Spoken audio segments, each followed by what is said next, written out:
What if the sound of your celebration was the echo of the worst day of someone's life? On a warm summer night, the sky over an American neighborhood lights up in red, blue, and white. It's the 4th of July. The streets are full of life. Children run around with light sticks in their hands. Families grill burgers in their backyards. Neighbors toast with cold beer. The American flag flies proudly from almost every door. For many, this is the most patriotic night of the year, a time of celebration, of remembrance, of gratitude. But not everyone celebrates the same way. Amidst all this excitement, there is one house that remains silent. The lights are on, but the windows are closed. Inside, a 76-year-old man sits in his armchair, remote control in hand, although the television is muted. His name is Walter, a war veteran, and unlike his neighbors, he has no reason to smile on this date. Mr. Walter is the kind of person that many see, but few actually see. He walks slowly, his gaze always lost on the ground, avoiding conversations, avoiding memories. Since returning from the war, he lives alone. No family, no visitors, and almost speechless. But that night, as the neighborhood prepares to explode in fireworks, his body begins to stiffen. The hand, which was holding the control, starts to shake. Breathing becomes short. The chest tightens as if there is a lack of air. Then the first bang. The window shakes. The sky tears into light and noise. And something inside Walter breaks. Their eyes widen, as if they are seeing something no one else can see. He stands up abruptly, but soon falls to his knees on the floor. Cover your ears tightly. Scream. He screams as if he were surrounded, as if I were there again, in Afghanistan. Have you ever wondered what it would be like to relive the worst day of your life, while everyone around you is celebrating? Outside, no one understands what is happening. Some neighbors stop and look. Others whisper. Someone laughs. Another takes out his cell phone and starts filming.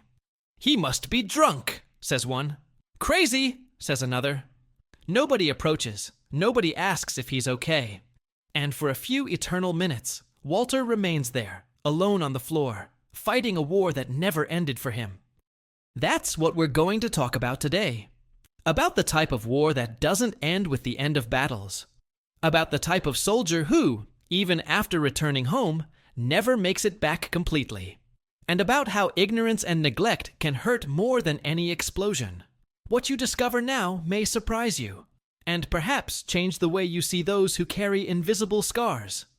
Because that night, something happened, and what seemed like just another quiet outburst from a forgotten old man would become the moment when an entire community would have to look at itself and its own idea of patriotism.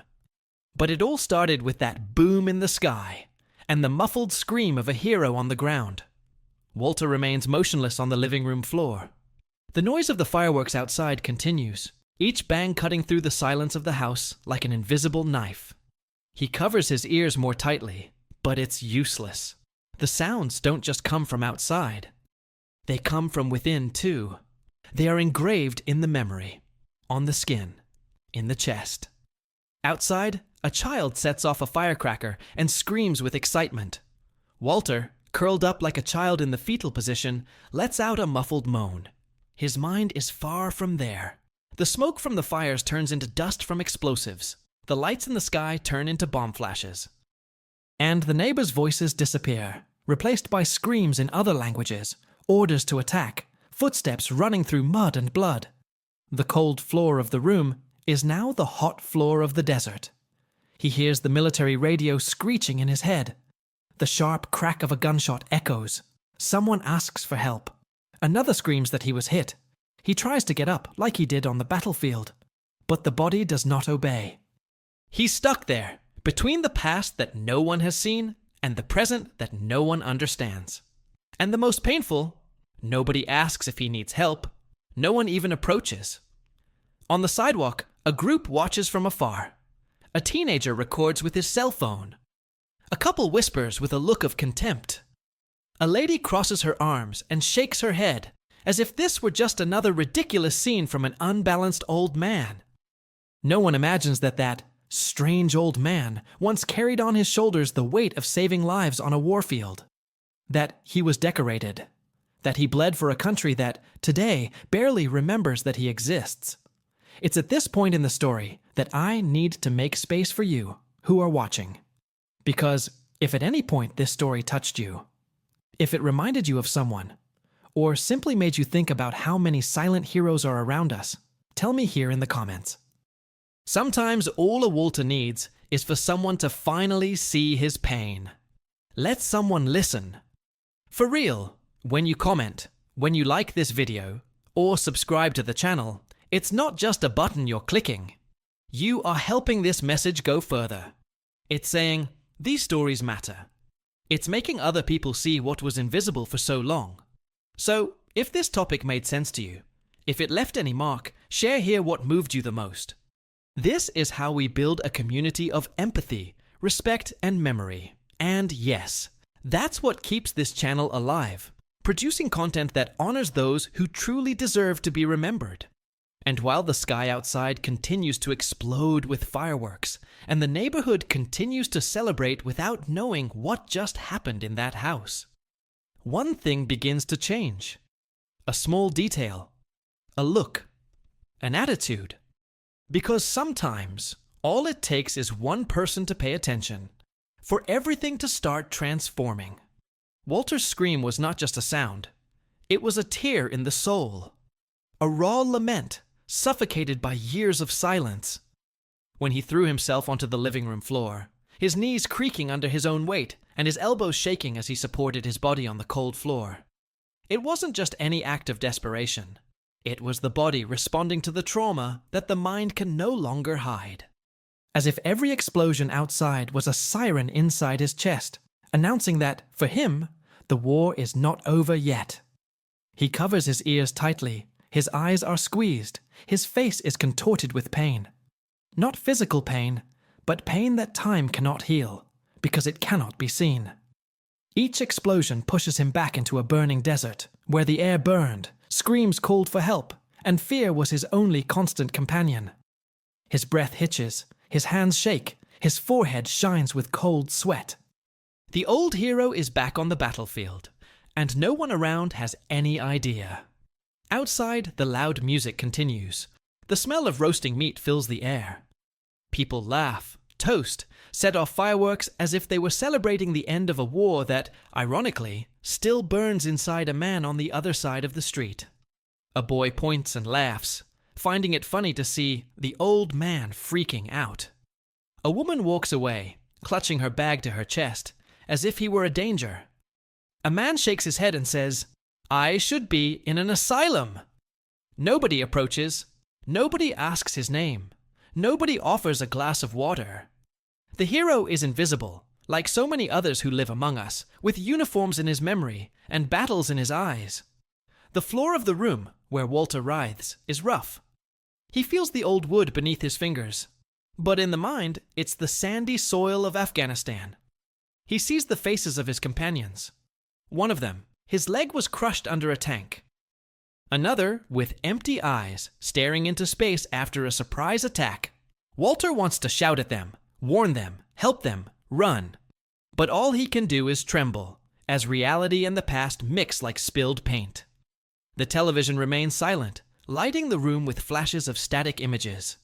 The lights from the fireworks filter through the cracks in the window, drawing shadows that resemble soldiers, weapons, helicopters. He shrinks even more. The sound is now no longer external. It is within him.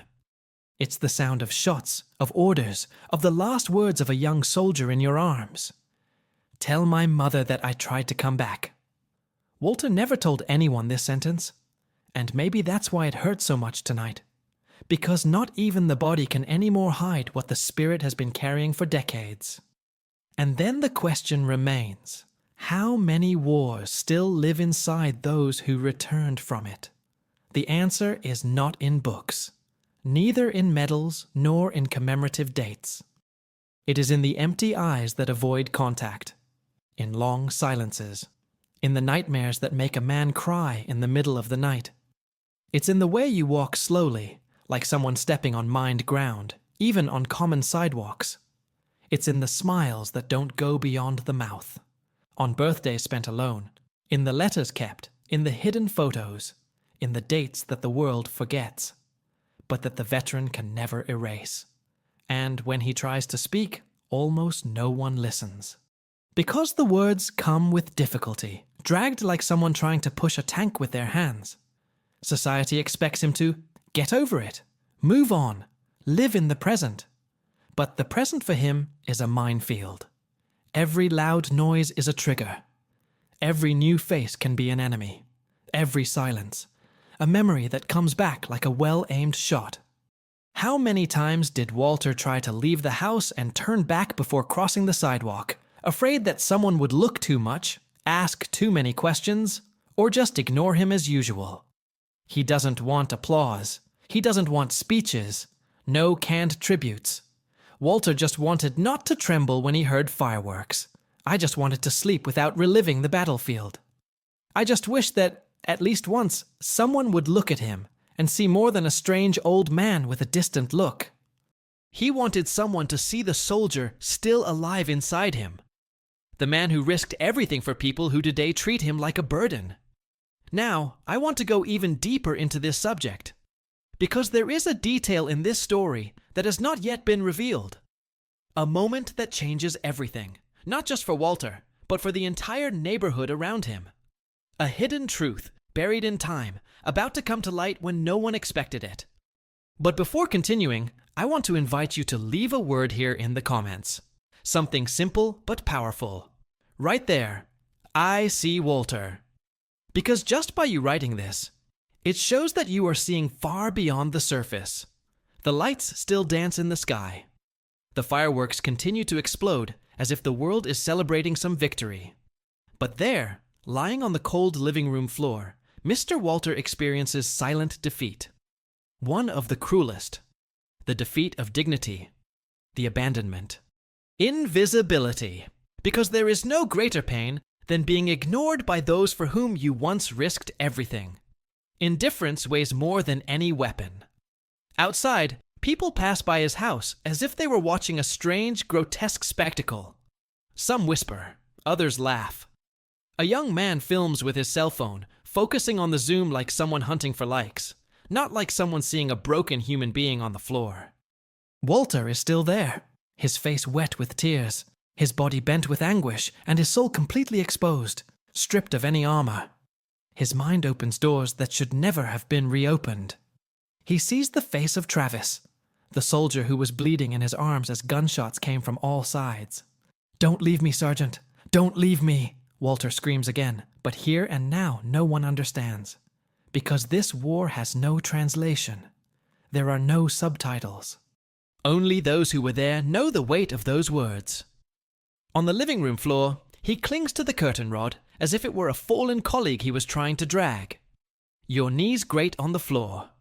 Sweat runs down his neck. The fireworks don't stop.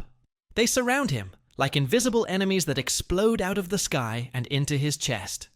Each sound echoes like an attack command. Each light blinds you for a second and transports you to a trench in the middle of nowhere.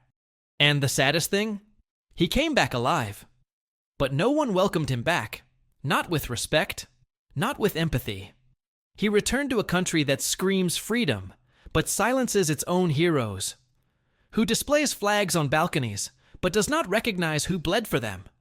Walter doesn't need mercy. It needs to be seen. I needed, that's all, for someone to walk into that house and say, "You're not alone." But no one enters. Nobody knocks on the door. Nobody asks. The neighbor across the street looks away. A group on the corner laughs, thinking this is all an exaggeration. And ironically, it is the country he defended that now brings him to his knees. Alone. Destroyed. Misunderstood. How many times do we come across people like this without noticing? How many times is pain there, right in front of our eyes, and we choose not to see it? The hidden truth of these situations is that suffering does not scream loud enough to stop a party. The injured mind doesn't interrupt the neighbor's barbecue. And a veteran's crushed heart rarely competes with the loud music or the perfect selfie someone wants to post. Walter crawls over to the wall. It supports your back, but still covers your ears. The hands are already red, trembling. His body feels like cracked stone. Tough on the outside, but breaking on the inside. He's in a cold sweat. The face is pale. The eyes, too open, as if trying to see something between delirium and memory. He mumbles names. Ask for help. Talks to soldiers who have been dead for decades, and meanwhile, the fires continue, getting more and more intense, as if they were mocking his pain. It is at this moment that loneliness becomes a wound, and the wound turns into revolt. But Walter doesn't scream in hatred. He screams in despair. A scream that no one outside hears, because everyone is too busy living in the now. Nobody cares about the past. Nobody wants to hear about the behind the scenes of the war. About decisions that changed lives. About the mistakes that were never corrected. About the nightmares that continue even after the flag is folded and given to the soldier's family. He closes his eyes tightly. Try deleting the images, but they don't disappear. The wounded soldier, the minefield, the ambush, the helicopter that never arrived. Everything comes again. As if he was trapped in a movie that never stops repeating. A cycle. A mental torture. A prison where the bars are made of memories. Because, despite everything, there is a turning point in this story. Something no one expected. A presence that arrives without warning, but with an impact that no fireworks could produce. And it is at this moment that the past and the present meet in a way that transforms not only Walter's life, but that of everyone who ignored him that night. But that has yet to happen. Comment there. This pain shouldn't be invisible. And let's continue this journey together. Amid fireworks, laughter, and smoke, as the world spun in celebration, there was a boy standing in the middle of the sidewalk. Don't laugh, didn't film, just looked. His name was Miguel, son of immigrants, created with firm values, respect for history, and a quiet connection to those who came before. When he saw old Walter on the ground, his chest tightened in a way he couldn't explain. It was as if he saw the reflection of his own grandfather there, a man who had also returned from the war with his body intact, but with a mind full of cracks. Miguel couldn't look away. People passed around him as if Walter were a nuisance on the way, as if his pain was disrupting the festive atmosphere. But Miguel felt the opposite. It was as if Walter's pain revealed the hidden truth of that night, the contrast between the noise of celebration and the cruel silence of those who were not heard. And it was there that he made a decision. He took his cell phone out of his pocket, hesitated for a second, perhaps for fear of seeming exaggerated, or that no one would take him seriously. But he knew. Deep down, I knew this wasn't just any fainting spell. That was a cry for help from someone who had already screamed too much inside. He dialed the number. The attendant's voice came from the other side, cold, formal. Miguel swallowed hard and spoke quietly. There's a veteran. He's on the ground. I think he's having a seizure, or something like that. He seems lost. He's crying, like he's still at war. The line was silent for a few seconds. Royal silence. It was no ordinary wait. It was as if someone, on the other side, recognized a code in those words. A wait, a different urgency. What's his name? The voice asked. Miguel looked once again through the open window of the house, where Walter was still cowering against the wall, his eyes red, his hand grasping at nothing, and replied firmly, Walter Grant. On the other end of the line, the voice changed. The tone became lower, denser, and then just 2 words. I'm coming. It was a sentence that Miguel didn't fully understand at the time, but something in the way it was said carried history. Wait. It was as if whoever had spoken was not just an ordinary operator, but someone who knew exactly what the name he had just heard meant.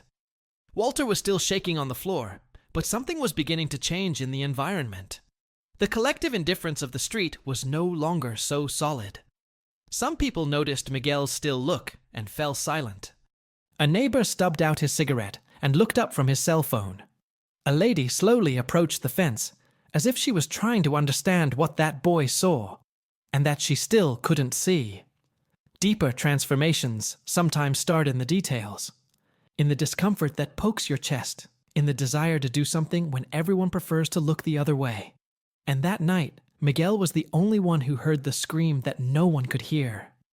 In the house, Walter whispered disjointed words. His eyes were wet, and his face was streaked with tears. He looked like an old boy, lost in his own body. He murmured names, dates, excerpts from military commands. His breathing was ragged. There was a weariness about him that came not just from age, but from decades of carrying memories too heavy to say out loud. And it was in this scenario of intimate chaos and external celebration that destiny began to chart a new course. Because while many laughed or ignored, a figure who knew very well the meaning of every tremor in that body was already on his way. Someone who understood the behind the scenes of that pain. Someone who has already lived through the same hell and knew what it was like to be taken away from the silence by a gesture of compassion. The impact of this had not yet been felt, but it was inevitable. Like a wave that starts small on the horizon and gradually gains strength until it becomes impossible to ignore. Because what comes next is not just the reunion of two men. It's the clash between past and present, between the pain saved and the recognition deserved, between forced silence and a truth that will finally be said out loud, in front of everyone. Write it in the comments. Someone needs to hear this. And stay with me on this journey. The truck came slowly, the headlights cutting through the darkness, as if announcing something sacred, almost prophetic. The engine growled low, but there was a peace in that sound. When she stopped in front of Walter's house, no one understood.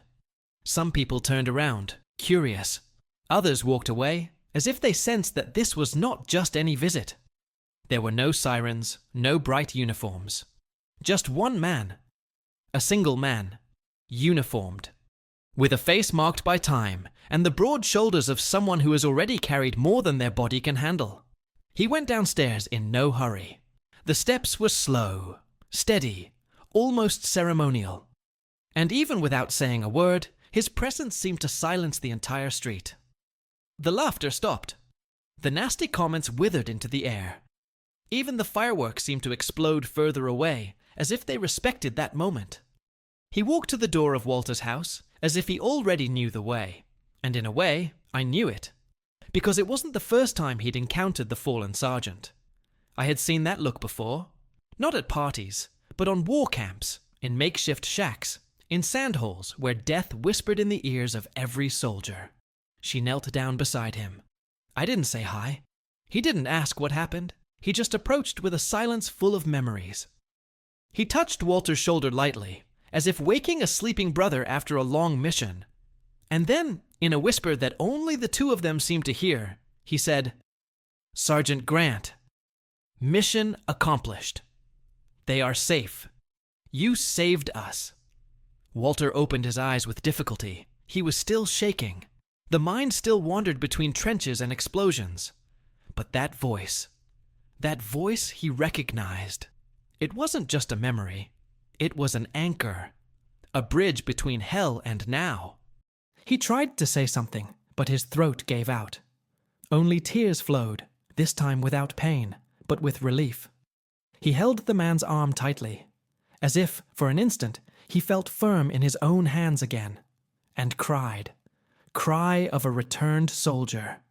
The cry of a man who, for the first time in years, understood that someone still remembered what he experienced. The man stood up. He took a deep breath. He looked around. And what he saw wasn't just a street. He saw guilty faces, downcast looks, minds trying to understand what they had ignored until that moment. People who spent their lives saying, "I support our veterans," but who didn't know how to act when one of them was shouting right next to them. It was in this collective silence that he spoke. Without anger, but with the firmness of someone who has the authority of someone who survived. This man here saved my entire platoon in Afghanistan. He pointed to Walter, who was still crying on the floor. While you were here, celebrating with fireworks. He relived the worst day of his life, and no one helped. Nobody. He looked deeper, as if searching each person's soul. You don't even deserve to know what he experienced. The words fell like stones into a calm lake. The entire neighborhood was swallowed by an awkward, heavy silence. One of those silences that reveal what no one wants to admit. The shame spread like smoke. Some lowered their heads. Others began to cry silently. There was no longer any way to justify it. No joke, no comment, no apology could erase what they had failed to do that night. Walter's pain, exposed there, in raw flesh, had become a mirror for everyone. A mirror of indifference. A portrait of the mentality of a society that claims to value, but forgets to care. Who speaks beautifully about honor, but fails in the simplest actions. And yet, there he was, the silent hero. Falling on the floor of his own room, with his eyes teary and his chest pulsing for something bigger than words. Recognition. Because what happens after that goes beyond what anyone there expected. There is a type of transformation that only happens when the truth is revealed in such a brutal way, so openly, that there is no room for pretense. And that night, the impact wasn't just on Walter's life. It was in the entire neighborhood. In every person you saw. In every person who listened. Because certain pains have the power to make the world stop and rethink everything. Comment there. It made me see things differently. And follow me. There is still a lot of truth coming to light. The next morning, silence took the place of fireworks. The street that had previously vibrated with noise and celebration dawned with an almost embarrassing calm, as if each house was digesting the weight of what they had witnessed. It wasn't the explosions in the sky that marked that night. It was the sound of ignored suffering. It was the image of Walter, on the floor of his own house, carrying the weight of an entire war alone, while everyone around him turned away. And that image? It stayed. Someone, perhaps one of the young people who laughed the night before, posted a video on Facebook. No filter, no cuts, just the raw moment. Walter on the ground, shaking. And then, soon after, his ex-partner kneeling beside him, saying, "You saved us." Within hours, the post had spread. Comments, reactions, shares. The outrage was real, but with it, shame also came. The local press showed up early. A news car parked in front of the house. But this time, it wasn't to sensationalize. It was to listen, to understand. The reporter, with teary eyes, spoke with neighbors, with Miguel, with the man in the truck. No one could justify what happened. Because the truth, when exposed like that, dismantles any argument. The entire neighborhood seemed to breathe differently. People walked slower. They greeted each other with a look of guilt. The transformation did not come with speeches or external orders. Came with conscience. With the impact of what was seen and ultimately felt. Posters began to appear in windows. Respect to those who fought for us. Heroes live here. Walter, forgive us. They were not done out of obligation. They were timid attempts to correct a mentality that had left open wounds for years. A lady, with slow steps and tears in her eyes, walked to the door of Walter's house with a simple cake in her hands. The note, written in shaky handwriting, said, "Thank you for protecting us, even when no one protected you." And that said it all. Walter, who had avoided leaving the house for so long, now started walking down the sidewalk again. The steps were still slow, the eyes still carried difficult memories, but something had changed. The greetings. A wave here, a good morning there. Even children, who had previously ignored him, now waved respectfully. There was a new tone in the air, a silent but sincere recognition. The transformation of that neighborhood was more than a change in attitude. It was an emotional re-education, a collective revelation. It was as if everyone had watched a movie, but discovered at the end that the protagonist wasn't a fictional character. It was the neighbor next door. And that changed everything. Because this kind of change doesn't happen overnight. There is a backstage to this. An internal journey that each person there began to follow after that night.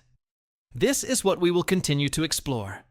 How small decisions, simple gestures, and ignored truths can suddenly collide and transform an entire community. Sometimes all it takes is a look of compassion. Sometimes just listening to what no one is saying. Comment there. I won't ignore it anymore. And come with me in this story. There is still a lot to feel, understand, and reveal. On that same street, a year later, the sky was still clear, the night was still warm, and the flags were still flying on the facades. But the sound had changed. The silence that covered the neighborhood that July 4th night was not empty. It was full of meaning. For the first time in decades, the sky was peaceful. No firecrackers, no explosions. Just the sound of crickets, leaves rustling in the wind, and some low voices talking respectfully, carefully. The kind of respect that can't be bought, can't be demanded. It can be earned. The kind of silence that doesn't suffocate, but heals. In the center of the neighborhood square, between two ancient trees, a banner hung firmly, swaying lightly. Thank you, Walter. It was simple, direct, true. Those 3 words had more weight than any political speech, than any formal tribute. Because they weren't coming from a speaker, they came from the collective soul of a neighborhood that learned, through pain, what it means to truly recognize someone.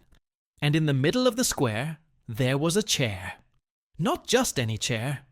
It was sturdy, made of dark, hand-carved wood, with the back carved into discrete shapes of leaves and stars. On top of it, a small, precisely folded flag, fresh flowers at the feet, and a metal plaque that read, "Reserved for those who have never left." The chair was not a symbol of absence. It was an altar of presence, a permanent reminder that there are stories that can no longer be ignored. Walter arrived there walking slowly. No rush, no ceremony. The steps still dragged, but firm.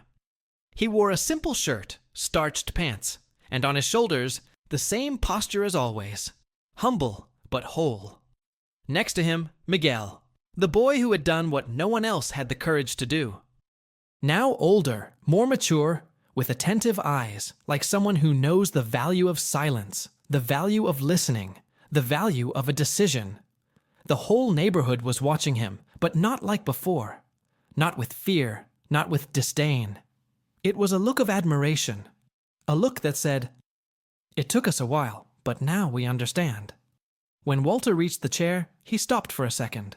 He looked around, and what he saw was unlike anything he had ever seen there.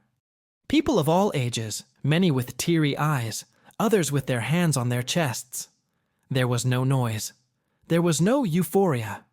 Just respect. Just presence. He sat down slowly. He touched the flag like someone touching a piece of the past, but without pain, only with reverence. And when he raised his face, his eyes met Miguel's. There was a glow there, a glow that only appears when pain finds recognition, when the journey finds a destination. And he smiled. A contained smile, almost shy, but true.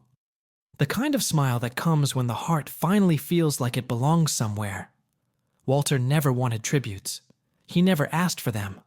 But that night, in that silence, he was heard like never before. No speeches, no spotlights. Only with truth. And that's worth more than any medal. Because the greatest award a veteran can receive is not a pat on the back. It's being remembered when no one is looking. It's having your story carried between the lines of everyday life, in the simple gestures of those who learn to see with their hearts. The impact of that gesture was greater than any bonfire, greater than any flag flying on top of a house. It was confirmation of a profound transformation.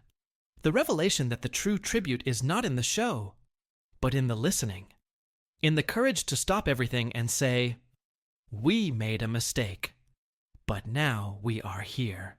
Walter's journey wasn't just about pain. It was about what we do with it, about how she can teach, about how she can heal. And on that 4th of July, without fireworks, without music, without exaggeration, Walter returned home. Not just physically, but emotionally, spiritually. He returned to a home that finally learned the value of those who return from war with their bodies whole, but their souls in pieces. And it was there, in that square, with the clear and silent sky above, that he allowed himself to take a deep breath and just exist. Because behind this symbolic gesture, there is a mentality decision, a change in collective consciousness. And this carries much greater implications than we imagine, for other stories, other people, other truths that still need to be heard. Write it in the comments. I learned from Walter. And follow me.